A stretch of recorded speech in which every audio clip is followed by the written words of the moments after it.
Good morning.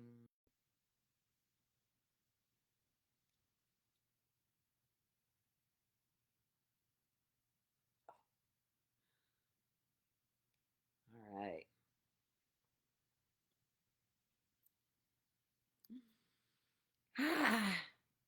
From Maine today. Today and next Sunday, too, I think. Yeah, next Sunday, too. Ah, welcome to Sunday Soul Talks. I love that. Sunday Soul Talks. So this morning, I wrote, I hate to say I wrote because it literally comes through. It's not me. And that's what's so hard to talk about in this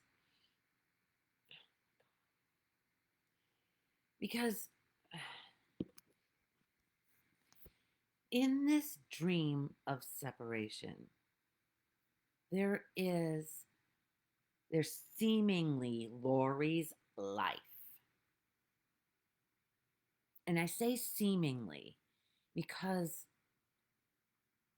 it seems so real, albeit a persistent, this is a dream, albeit a persistent one, just like Albert Einstein said he knew.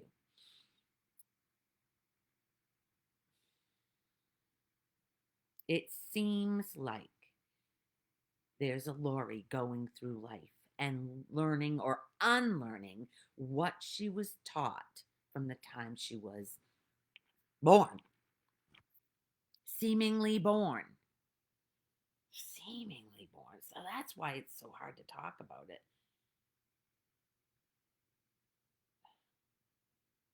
Oh,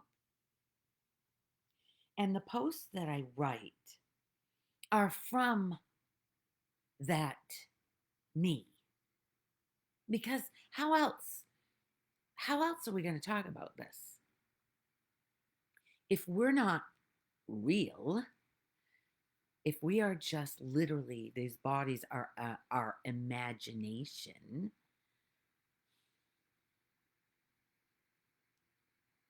then there's nothing to talk about.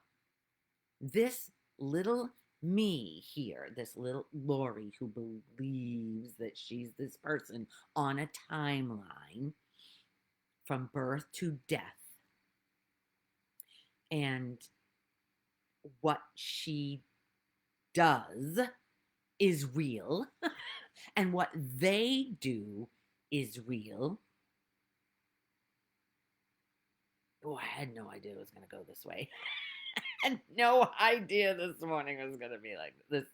I had no idea what I was going to talk about. But as she believes she's on a journey to enlightenment, I guess is what it is. It's really, that's not really what's happening. It's really,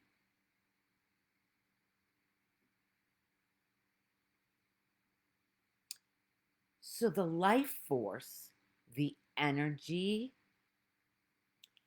the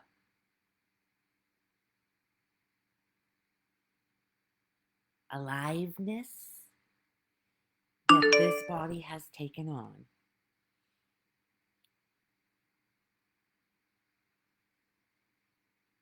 is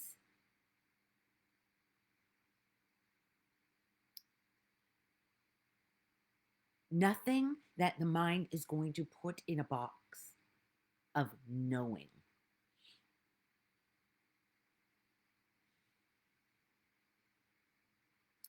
Because it can't see it, it doesn't.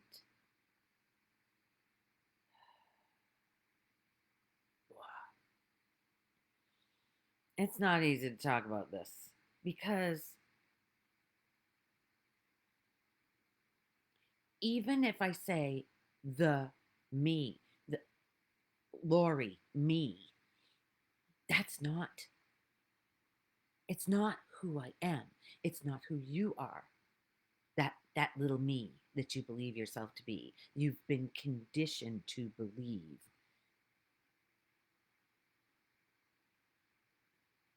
that I'm this body going from birth to death.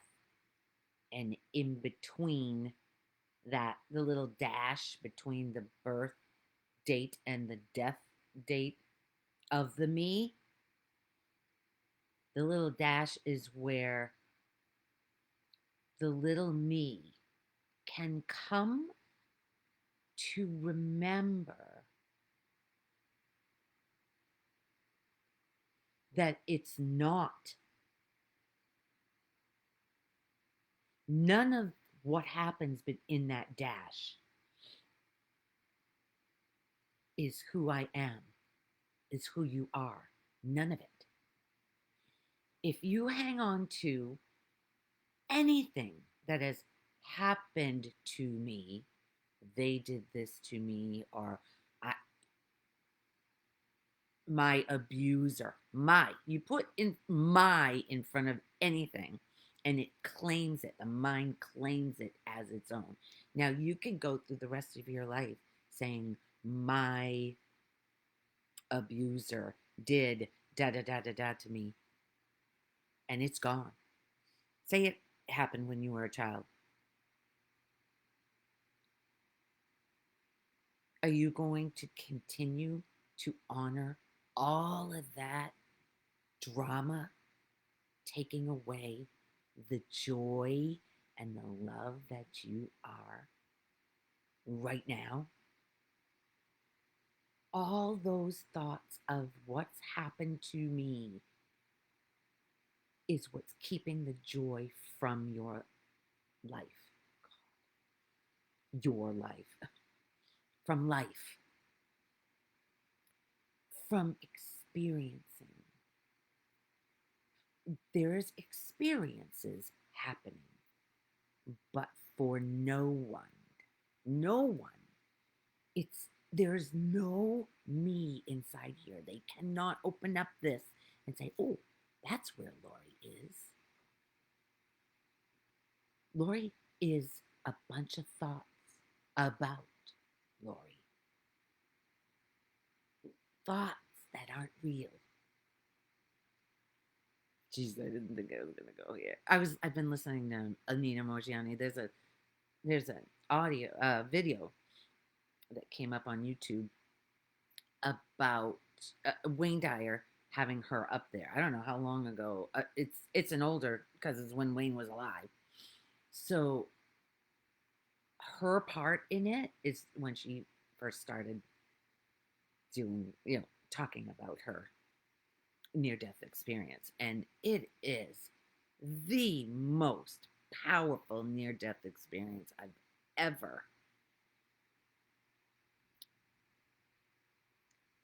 It's just changed everything that that Lori believed about life.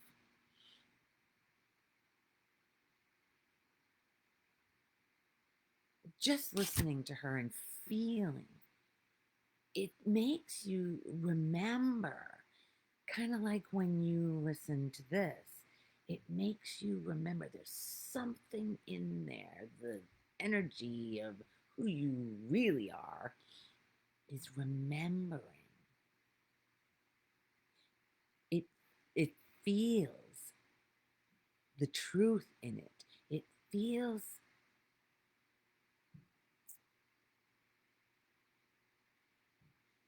the ease of, there's something there. There's something there that I'm connecting with. There's something that she's saying that seems familiar. And then you get pulled back into life.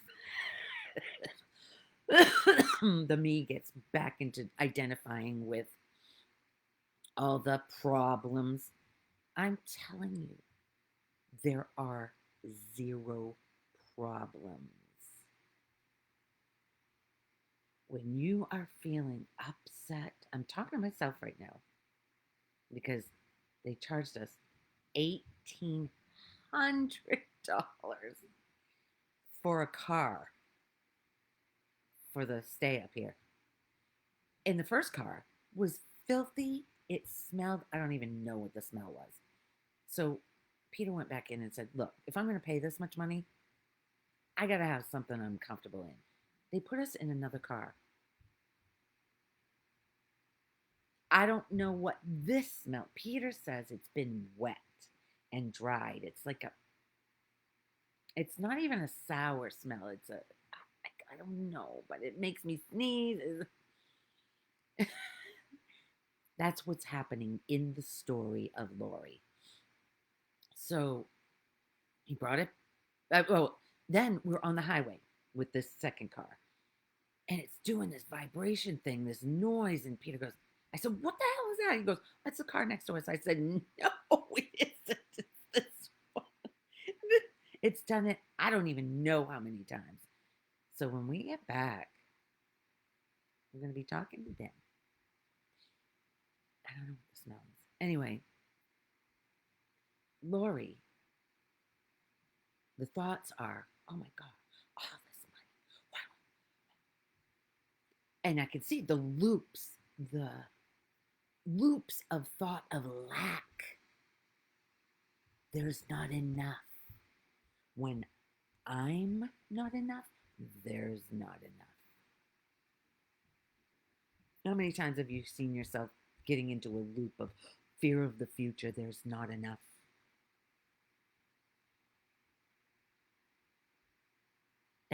There's no future.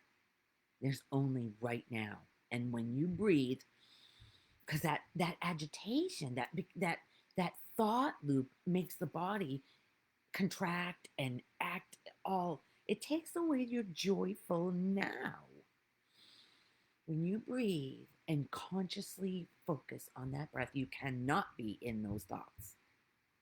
Bringing you right back to now where there is no problems.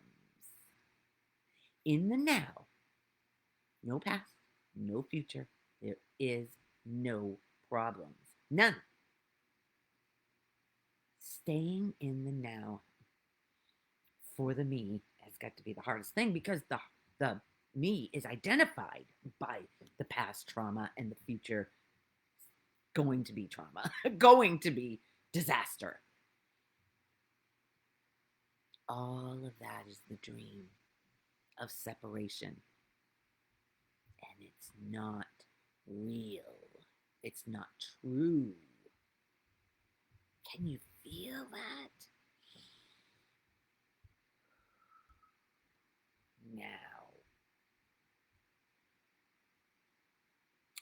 Now is all there is. The rest is just imagination. Time is an illusion, albeit a persistent one, Albert Einstein said.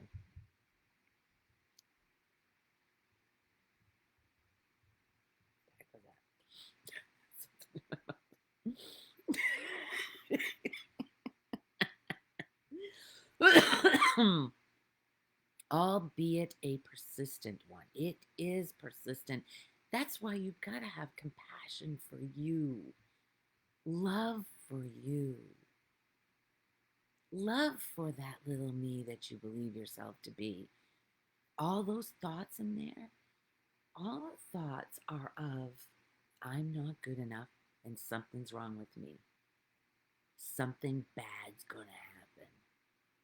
That's the common theme going for the me. Have you noticed? Have you noticed at all that when you're upset and you're blaming somebody else for why you're upset, if you could have that conviction within yourself and say, okay, I'm not going to let this mind, who I really am, is not going to let this mind, let Lori blame someone else. Just draw the line in the sand. No, I'm not blaming. I'm not going to blame anyone else for how I'm feeling. When you refuse to blame someone else, it forces that mind to look inside and see that what I'm thinking in the moment isn't true. Life is happening. That's it. End of story. It's seemingly happening. Not to anybody. And I've actually just started realizing it's not for anybody either. That's the dream. It's coming through this body. Life is happening seemingly through this body. I was listening to something and it said that, and I went, whoa, through this body. How cool is that? We are extensions of love, God, life. We are, because if God or whatever's running the show here is everything and nothing at the same time, nothing being this is not, this is the dream. Can that, okay, if it is nothing,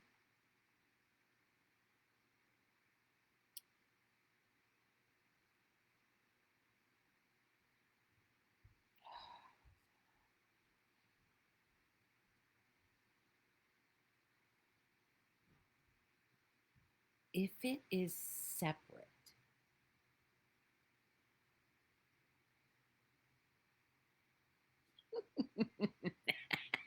the words are not coming.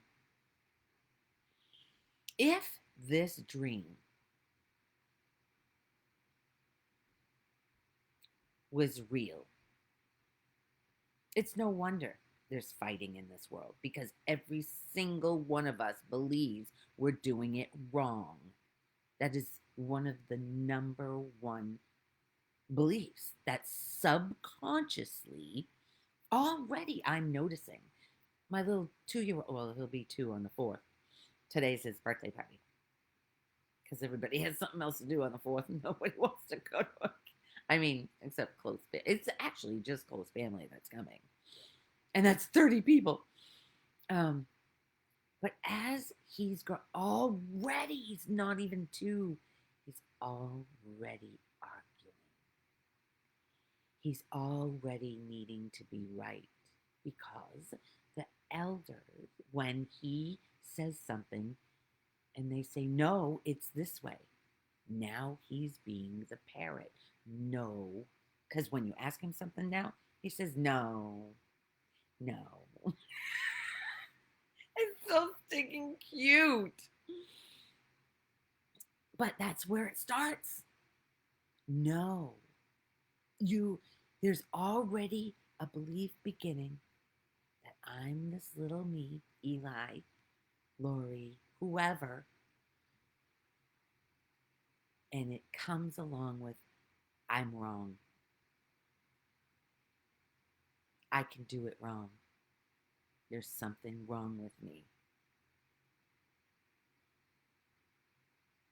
When you come up against those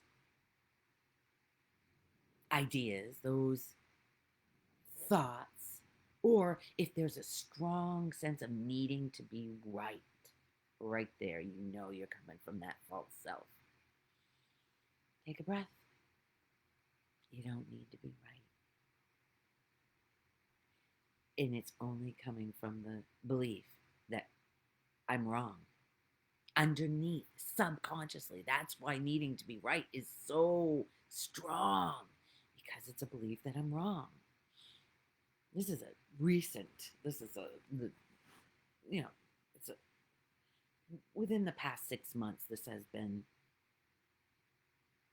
something Lori has been honing in on. She's determined. She's determined to see through this dream of separation. Some say that if you do see through this in this apparent lifetime, that you don't have to do it again. Because they say, because this me is only on the timeline, but that's not who we are. Who we are is that energy that just goes back into the energy. It goes back, the wave going back into the ocean that it always was. And that's never, that doesn't end. There's no beginning and there's no ending to it. So when we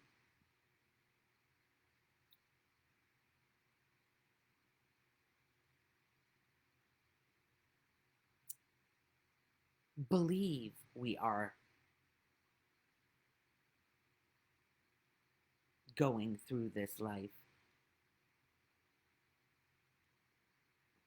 how the hell?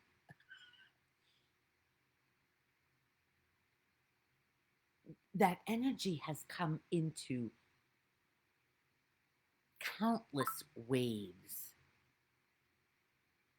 countless waves. The ocean has gone into countless waves. And I don't even think it's not individual. I'm just seeing that now. Literally, it's not individual. When they say, I've lived before, there's other identities.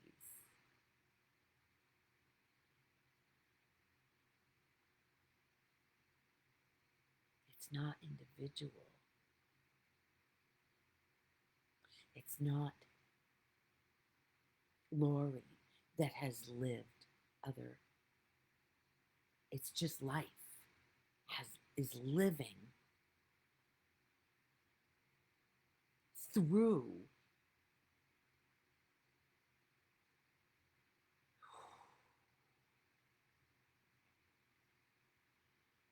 all the waves.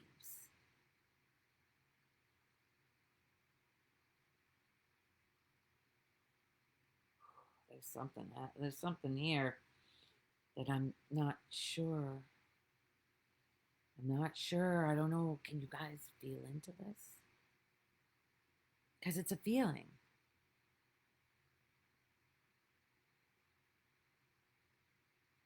I've never done any past life regression stuff. It's a thing in this dream. When they do the past life regression, you see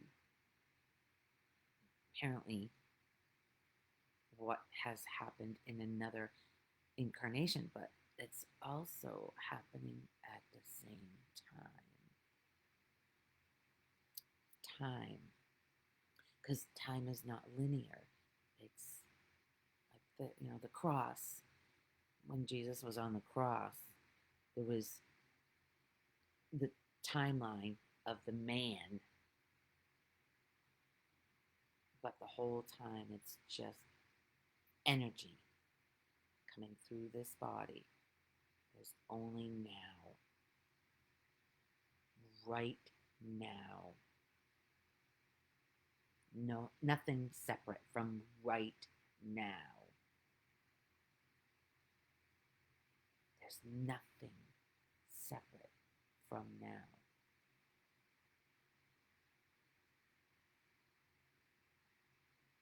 That energy that we are is in the trees, it's in the walls, the floor, the computer. We're not separate from any of that.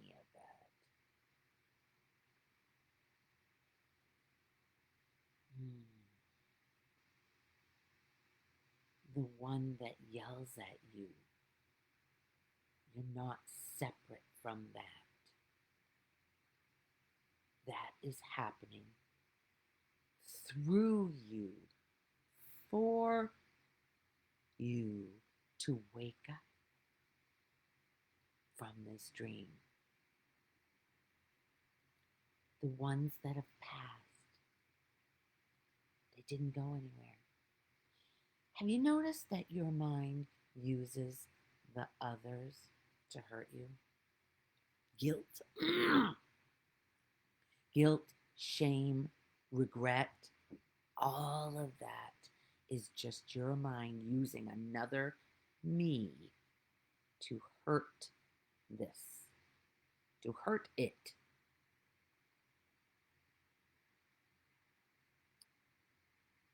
Lori used to use mom. Guilt. I can't get anything right for her. I can't get the right gift for her. I can't do anything right for her. So that, of course, that thought that comes up is painful inside. So that pain gets projected onto her. Now that she's left the body, who she really was, left that body, this mind can't use her anymore. Cannot use the idea of mom to hurt me because I know she's free. She's not holding anything against me. It was always Lori's own mind using the image of her to hurt this, to hurt the me. Literally, none of that is real. Who are you using in your life to hurt you? Have you ever thought about that? Probably not. Not too many people are going around asking you that question because everybody's in their own little dream, believing they're doing it all and beating themselves up. The programming is so painful. The programmed little me of, I can do it wrong, I'm separate from life. When you believe you're doing all of this, it hurts.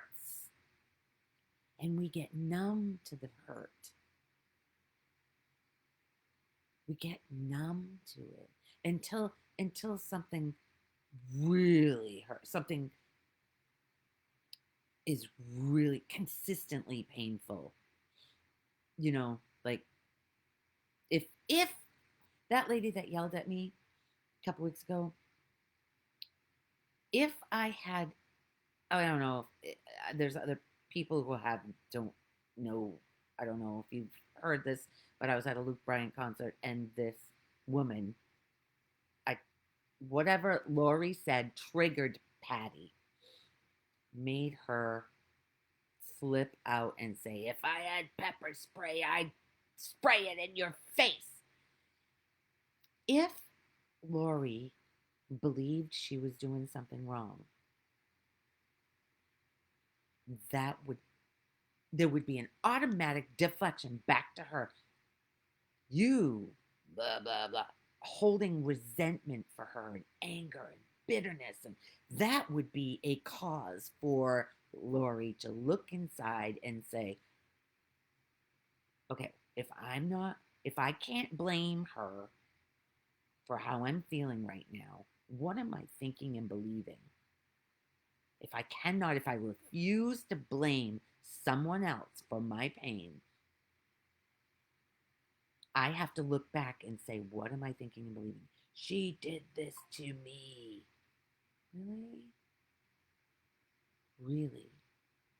Did she intend to scream at me? Did she intend to yell and try to get me to look like I've done something wrong? She did not intend that. We were having a great time before that. She's just believing her thoughts. And when you realize that it's only someone believing their thought, they can't be any other way. And if it hurts you, it's because they're hitting your little me in some fashion. It's hitting who you think you are. If you clear that up, then nobody else has to act that out. Because if I still blame her, and I'll never see her again, and I don't clear it up in here, somebody else is going to come along because the trigger's always inside you, inside of me.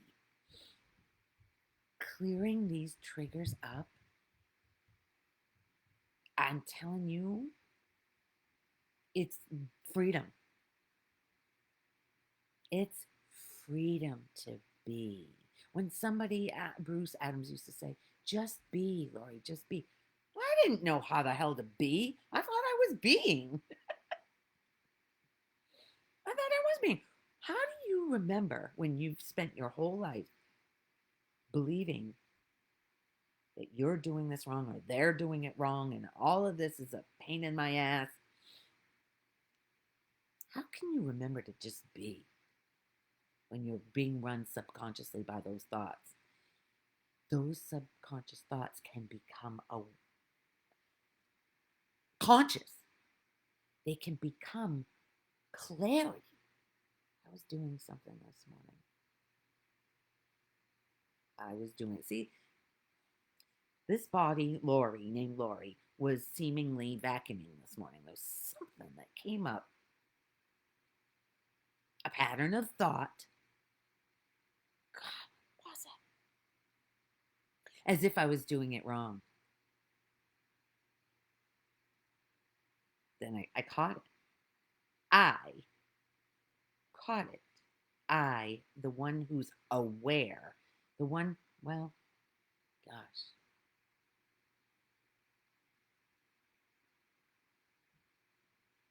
Lori is becoming more aware of her thoughts, subconscious thoughts in the dream.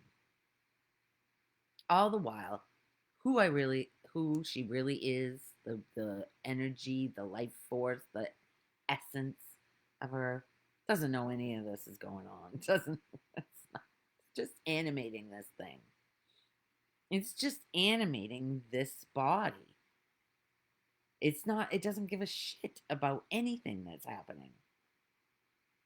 And to be in the world with the little me, but not of it, as Jesus talked about, is the ultimate way to live.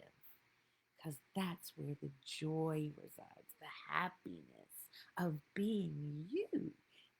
You in the dream, the you, that precious, beautiful,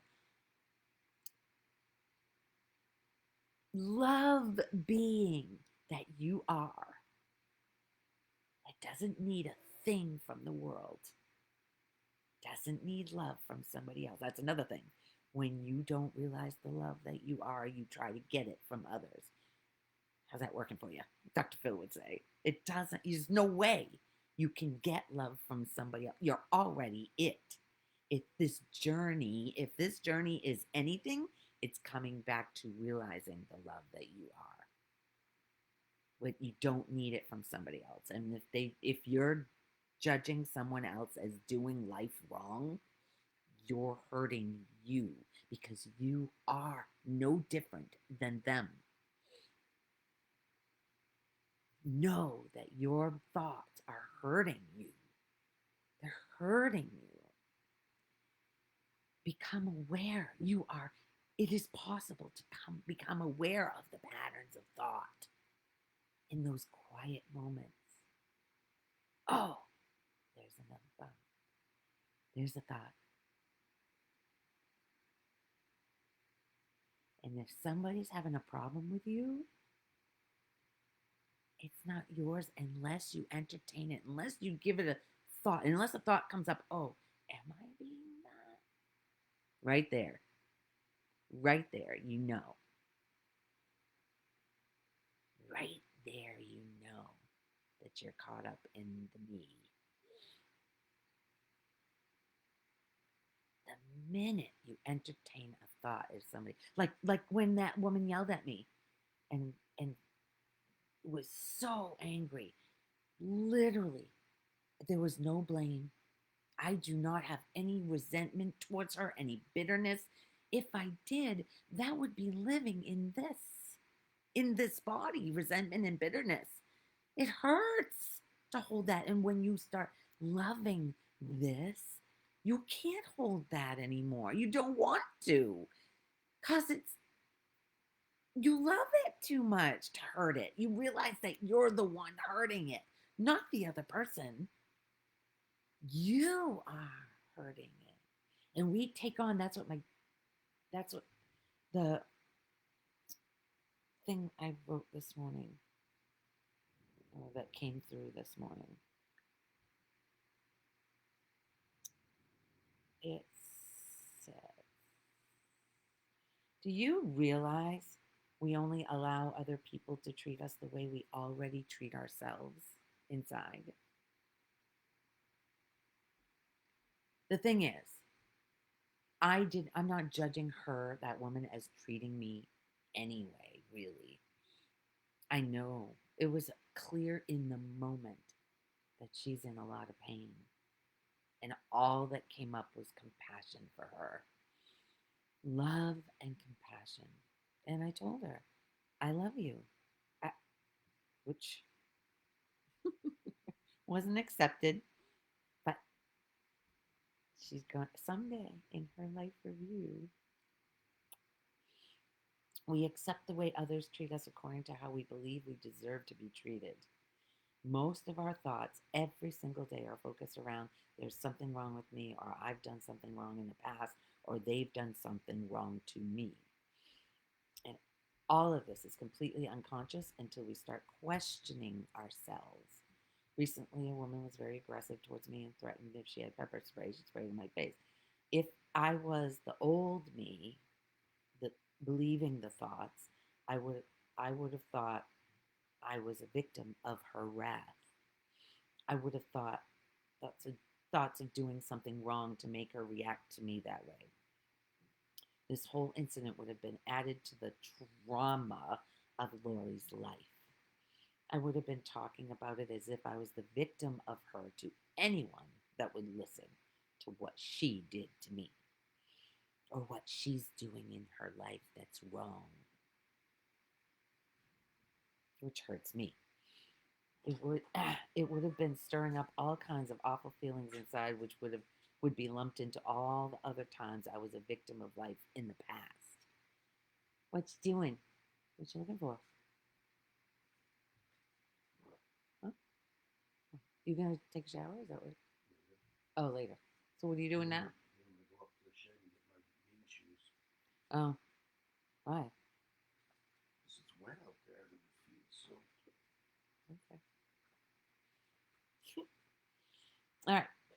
You want to go then? No, not till 10. No.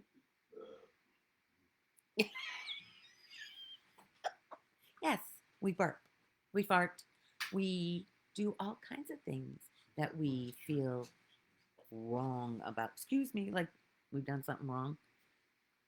It's ingrained in us. It's ingrained in this me, but it's okay. Yeah, nobody has to ever say excuse me around me if you burp or fart or whatever. It's just what this body does, seemingly. Um, Instead, this whole incident has gotten me to see that all this inside work of questioning the thoughts has delivered me to a place inside that's calm and non reactive. Instead of blaming her and thinking she's a horrible person or she did this to me, I'm a victim of her, it the compassion, ah, it was beautiful. I just And the best part is, I'm not blaming her for any of the interaction, and I don't blame myself. In the intricate tapestry of life, and when I say tapestry, I mean intricate tapestry, everything is exactly the way it's meant to be for your growth if you are willing, just a little bit willing, to not blame the other, to accept what is in the moment. Okay, take a breath. This is what it is right now. In the intricate tapestry of life, everything is playing out exactly how it's meant to for my growth. In this incident was complete validation for my way of seeing life through reality instead of ego or poor me eyes.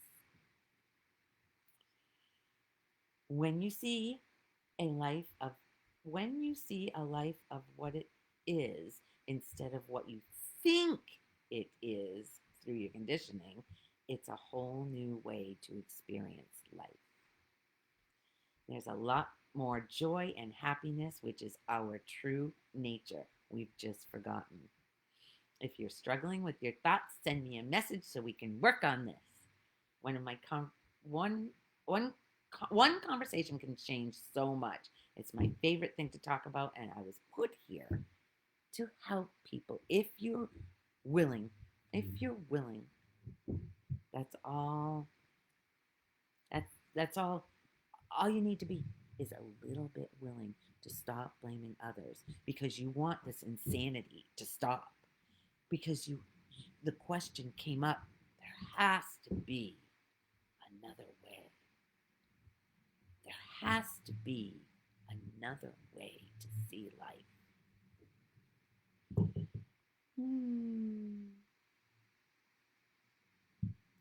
So Bobby, who I met on the boat last weekend, that that's beautiful. I had someone tell someone I wouldn't be a good leader because I was racist. Instead of getting mad and acting like it bothered me, I surrounded myself with people that said I was racist too. It was definitely a false accusation against me, but it made me second guess of who I actually was. I love this chorus. Justin said, Serena, yes, there's nothing more important than our own self-talk. Phoebe said, I love this pic too. Where is Phoebe? Where is Margie? Where is Cynthia? I'm missing you guys. But you know what? This has been a beautiful talk. Without anybody here, I'm literally just talking to myself anyway. This is a reminder. I'm literally talking to myself. There's no one else out there. In the dream, it seems like there's other people out there. But literally, we are our own island going through this beautiful dream of awakening, of being awake and then losing it, seemingly, as we take on this identity around a year and a half to 2 years old. And then all those identities, my son and my granddaughter have labeled themselves. That's another thing. When you label yourself or anybody else as ADHD or autistic, or, yes, there are. They're seemingly the spectrum. But when you're labeling yourself, you're negating yourself. It's just adding another layer of beliefs about you or excuses for why you're literally that. All identities are labels. You're not a racist. You're not a Republican or a Democrat. When you have a label of Democrat or Republican and somebody on the opposite party comes along and says watch what happens in your body. When you are believing you are a Republican and a Democrat comes and says Trump is an ass or whatever, watch what happens in your body. Watch the control that you give away, the control they have over your emotions. When you have any label of yourself and somebody hits it,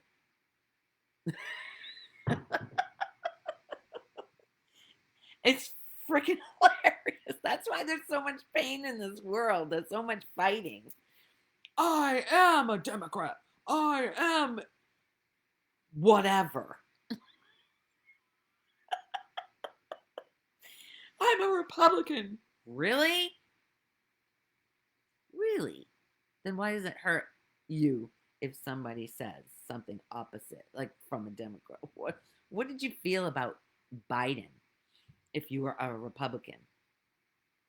What words did you use to describe him? Or what words are you using to describe Trump? That's your pain. Everything that you use to describe someone else, an asshole, an idiot, whatever, you're hurting you. You are not separate from anyone in reality. We are one consciousness. One. Anything I do to you, three fingers are pointing back here. I'm hurt. I, even in families, actually, that seems to be the worst. Eckhart Tolle says, if you think you're enlightened, go spend a week with your parents or your family.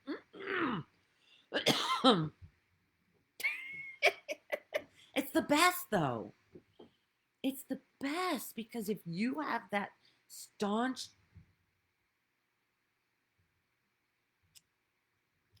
conviction that I am not going to blame that other person,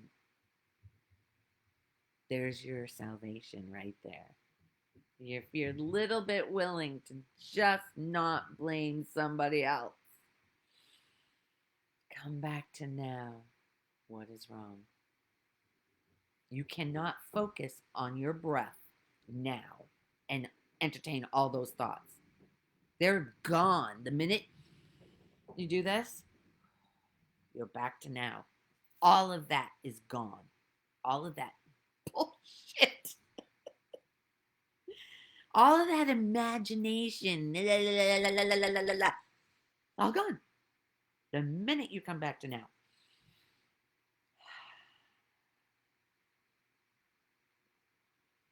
It's the best.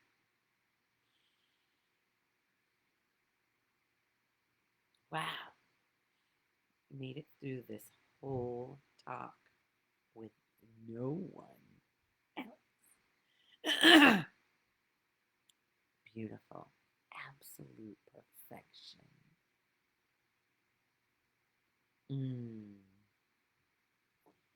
Whoever watches this after this, I love you because you are me. We are not separate. It's not possible. See you next Sunday. Maybe. Have a great week.